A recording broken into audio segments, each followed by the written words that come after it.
What's up, guys? Welcome to the 27th episode of the Teenology Podcast, where teens make sense of the world that they are about to change. I'm your host, Aiden Middleton, and I'm excited to be here with you guys again, along with my dad, Senor. Senor Dad. Is that my Spanish name? Yes. You know, I took Spanish for 4 years in high school. And you know absolutely nothing, and I took it for 1 year, and I know more than you. Mi español es muy mal. But one time I was What does that say? What did you just say? I thought your Spanish was so much better than mine. No, I'm saying, I know what it means. I'll my tell you if Spanish you're is right. very bad. Okay, yeah, you're right. One time, not that long ago, like a year ago, I was in a Burlington coat factory, and I was looking for a new backpack. Yeah. And I went up to this lady, and I said, "Hey, where are the backpacks?" And she said, no speak inglés. And so I said, ¿Dónde está una mochila? And I was unbelievably proud of myself. Oh my god. Because I said, where are the backpacks in Spanish, just out of nowhere. So there is stuff that's in my brain, and it'll just randomly pop out at times. And I'll get directions for a backpack. Oh my gosh. But anyways, today we have a special episode for this and the next episode. It's a banger. A banger, because we got our first guest. We were actually able to beg and convince someone to come on our little outfit that we got going you here. make it sound so sad. I know, it's sad, you know? And not only that, this human being is actually a real live expert in their field. So pretty cool. Pretty cool. It's crazy.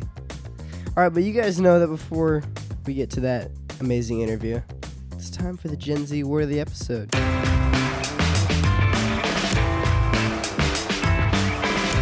All right, Aiden, I got another word for you. This is actually a word that I used as a kid. Oh man, it's another one of those. But I think it's taken on a new meaning Okay. in the Gen Z lexicon. So the word is weak. What is not like W-E-E-K, W-E-A-K. What does weak mean? Okay. So weak has multiple meanings. The weak I think you're talking about is like if somebody is not strong, they're weak. Right? Yeah, sure. So, but the way that I hear it more used around now if you're not strong, you just get called a wimp. Okay. But now I feel like now that I hear more when people say weak is when somebody makes them laugh really hard. Then you're like, and then you say I'm weak. Oh, they're weak, like they're about to fall over or something like that. Yeah, like they're laughing super hard. Somebody just says something, or somebody showed somebody else something hilarious, and they're like, dude, I'm weak. Weak. Yeah. All right. Good. Well, I feel a little bit more informed. You do every week.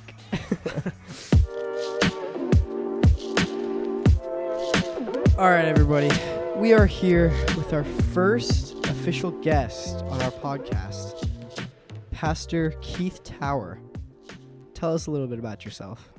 Well, first of all, I feel super honored to be on the Teenology Podcast. This is my favorite podcast that I listen to of any. So to think that I'm your first ever guest is such an honor. I pastor High Point Church in Orlando, Florida. I also am the executive director of High Point Counseling Center here in Orlando. I have a bachelor's degree in psychology from the University of Notre Dame, Fighting Irish, go Irish. Master's degree in mental health counseling from Indiana University, and almost done with a PhD in organizational leadership. I have a beautiful wife, 2 beautiful daughters. They are not teenagers, so sorry, fans of the podcast. They are too old for you. They are official adults in their 20s. And yeah, honored to be with you. Pretty interesting stuff. So, Pastor Keith, how or why did you get into the field of psychology and mental health? So I've always wanted to be helpful to people. Before I became a Christian and realized that ministry and pastoring was a way that I could be helpful for people, I wanted to help people. And I'm a large person. I'm 7 feet tall. I've always been tall, and I was kind of always the person that stuck up for somebody who's maybe being bullied, and wanted to see people who were maybe not always doing well in life do better. Yeah. And when I got into college, psychology was a fascinating way, I thought, to maybe be able to help people that might be struggling with areas of their life. Yeah, definitely. So can you just start out by defining mental health for us? Like, what is mental health? Sure. I think when we talk about mental health, there's really kind of two sides of it. There's mental health, and then there's emotional health. Mm-hmm. Most of the time, particularly with teenagers, when we hear mental health, we're really talking about emotional health. Mental health would be basically the health of your brain as an organ and as a system. Is it functioning well? And that when it's not, if there's something off in the functioning of your brain, it can cause mental health issues, which is many times confused thinking and things like that. The typical teenager is dealing more with emotional health, which would be where we would see things like anxiety, which I love the podcast on anxiety. All the listeners should go back and listen to that one. Depression, kind of how you feel, how your mood is, how your emotions are doing. And essentially it's this: when you're thinking of mental or emotional health, it has to do with your normal everyday coping systems that we all have. They get overwhelmed for any number of reasons. Sometimes our brain could not be functioning properly, and we have an abnormal response to normal life situations. You have a test coming up, and your brain is firing in such a way, and the normal stress, which we all have, at finals week or a test coming up, all of a sudden slips over into panic. Yeah. And I'm having a little bit of an abnormal response to a normal thing that happens to teenagers. Yeah. Another way it can happen is I can have a very normal response to the situation that's super abnormal, right? So a normal response would be to be stressed when you've got a test. All of a sudden you've got, 6 tests plus tryouts, plus your girlfriend broke up with you. Yeah. That's an overwhelming, an abnormal amount of things. And the normal response to any one of those would be to be stressed. And now an abnormal situation, or maybe a global pandemic that we just went through. Right? That's an abnormal event, and it can overwhelm my normal coping mechanisms. And that's when we start to use the terms mental or emotional health. Gotcha. Makes sense. So why is mental health so important for everybody, but especially for teenagers? Well, I think, first of all, let me just commend you for having this conversation. I think one of the best things we can do for our mental health is talk to knowledgeable people about it. Mm-hmm. I grew up, and your father and your co-host grew up in a generation where maybe we didn't talk about mental health. We would talk about our physical health. Oh gosh, my elbow hurts, or my sciatica is acting up, or I have a headache today. Yeah. And just like with physical health, where if something doesn't feel right, it's usually a symptom of something not going on, and I can not working well, and I can get treatment for it. Right? If I have a fever, I realize I could go to a doctor, get some medicine. I might have a bacteria or something, and all of a sudden I can treat it and start to feel better. Mental and emotional health is really the same. I just don't feel right. And if I don't feel right, I'm not going to be functioning right. And if I'm willing to explain what it is that I am feeling to somebody, then they can help me get in the best possible place to get help, treat the symptoms, and start to feel better. Yeah, definitely.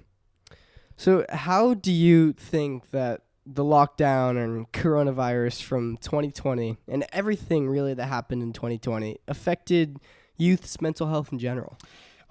Great question. I think when we think of like scientifically and statistically, we're yet to see what the long-term results are going to be, but I can tell you what we saw in the intermediate. I would say the pandemic falls into that type of emotional health where it's a normal response to an abnormal situation, a global pandemic, overwhelms our coping mechanisms. And even just from a theological perspective, right, there were so many ways that God has made us to respond to certain life situations that when the life situation is super weird, a normal response actually is not good for us. So let's take the isolation, right? Okay. So when the world shut down and teens went online and some of the introverts were like, yay, I don't have to get up and go to school. But before long, we start to realize there's an isolation that sets in. Yeah. And in Genesis 2:18, when people are being created, God says this, it says, the Lord said, it is not good for man to be alone. Yeah. So the normal response to isolation and extended aloneness is actually to not be good. Like, that doesn't make you weak. It doesn't make you weird. It doesn't mean something's wrong with you. We are created for relationship. And when I'm stuck in isolation, it's actually normal that I would not do well with that.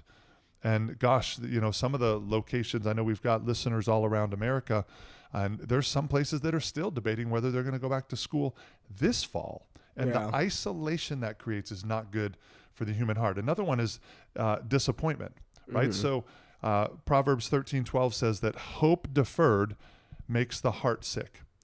And hope deferred is simply there were things that I was looking forward to that got canceled. Man, remember last spring where you're getting ready for baseball tryouts, and maybe you were a senior, or maybe you were going to be the captain of the middle school team, and all of a sudden it got canceled, and then prom got canceled, and then graduation got canceled, and then summer camps got canceled. So many things that we had an anticipation for got canceled, and that is a hope deferred, right? So there's a disappointment, and none of them in and of themselves were like traumatic, but it's what we like to call a death by 1,000 paper cuts, right?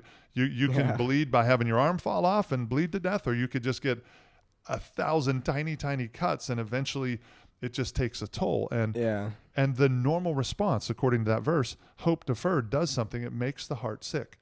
So repeated disappointment, gosh, it just is heavy on your heart. The normal, healthy, non-weird, resilient teenage response to the repeated disappointments that this pandemic causes, that you just would be sick in your heart. So now we're isolated, not good. I'm disappointed, my heart gets sick. And then there was a real uncertainty that is we're kind of working our way out of, but we didn't know if we'd ever go back to school. We didn't know if grandpa was going to die. We didn't know if our parents were going to keep their jobs. There were so many things that we were uncertain about. And the normal response to uncertainty, Matthew 6:34 says, therefore, do not worry about tomorrow, for tomorrow will have enough worry in itself. Each day has trouble of its own. So when I worry, when I have an uncertainty about tomorrow for an extended period of time, I start to think more about tomorrow than I do today. And it says that brings trouble, right? Worry. Don't worry about, gosh, I have enough trouble today, and then I'm worrying about tomorrow, and then I'm worrying about 3 years, 5 years, 10 years down the road. What is this going to mean? That extended certainty, it's just been troubling. So I would say this, if the pandemic was hard for you and you're a listener, that makes you normal. Very normal. What that's going to mean in the long term, if there's anybody on planet Earth that's resilient enough to bounce back, I would bet my money on the teenagers. Folks my age, maybe not so much. We're a little bit more set in our ways, but teenagers, the optimism of youth, I'm going to bet on you bouncing back and having less long-term impact than some of the experts are saying. But definitely what has happened over the last year has been tough. It's been tough. Yeah, that's good. All right, I got one more question for this episode. So as we are nearing the end of this pandemic, hopefully, what are some of the things moving forward that youth and teenagers can do to get back into a good place of mental health?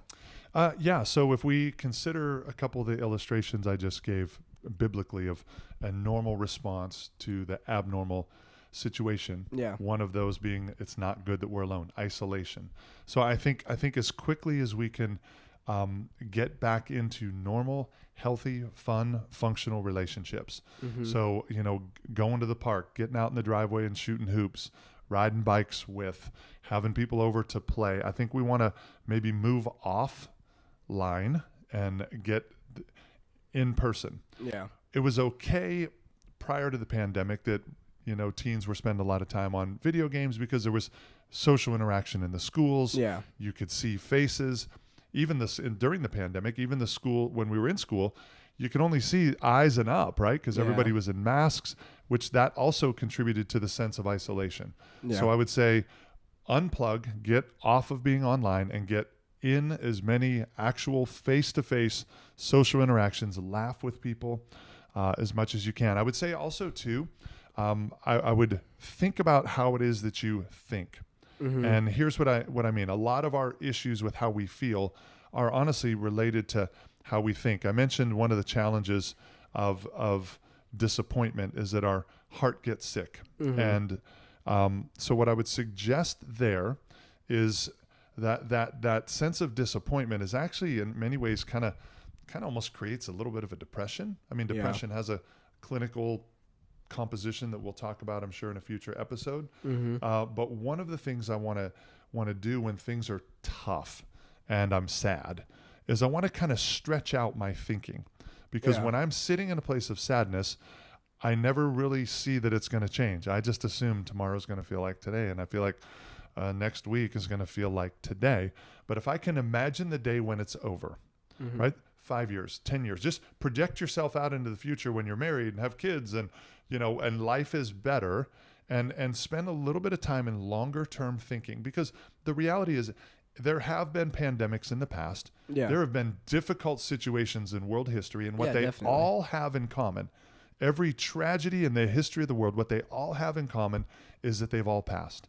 Yeah. Every one of those has there's been a day when it's been over, and there will be a day when this is over, and there will be a day when our health will be restored, and we want to think about what it looks like when it's over, and that can help lift my mood now. Yeah. The uncertainty really brings a sense of anxiety, and the way I want to think in anxious moments is the opposite of how I think in depressive moments. And Yeah. in depressed moments, I want to project out into the future of when this is past. In anxious moments, I want to shrink my thinking. I don't want to add tomorrow's worry to today. I want to just look at what is the single most, the only thing that's immediately in front of me. And I want to, sometimes, gosh, you think of when we're having those stressed weeks at school, it's usually because I have a test tomorrow and the next day, and, practice, and the coach yelled at me, and my parents were upset with me. Yeah. And there's too many things, Yeah. right? So what do we do when there's too many things? Pick one. What is the one that's most immediate in time or of the highest priority? And I'm going to focus on the test I have tomorrow, not the paper I have the next day, not the practice or the championship game coming up or the band audition or whatever it might be. What is just kind of shorten your thinking to whatever's immediately in front of you, conquer that. That's one less thing on the heavy pile. Yeah. So I would say as we start to reemerge, which again, it's different. I know you got listeners all around the world and all across the country. But the first thing I would say is as soon as you can get face-to-face contact to break that isolation. If you're struggling with something that feels heavy and like depression, I would start to think further out.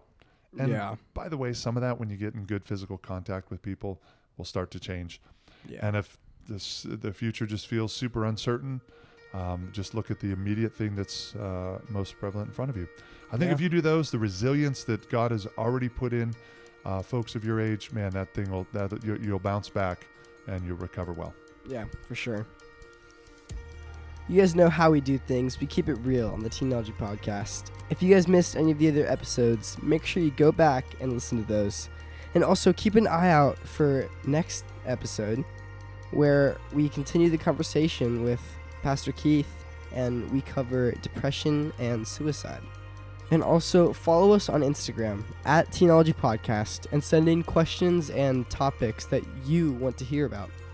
And do not forget, guys, Teenology Podcast is where teens make sense of the world that they are about to change. See you guys later.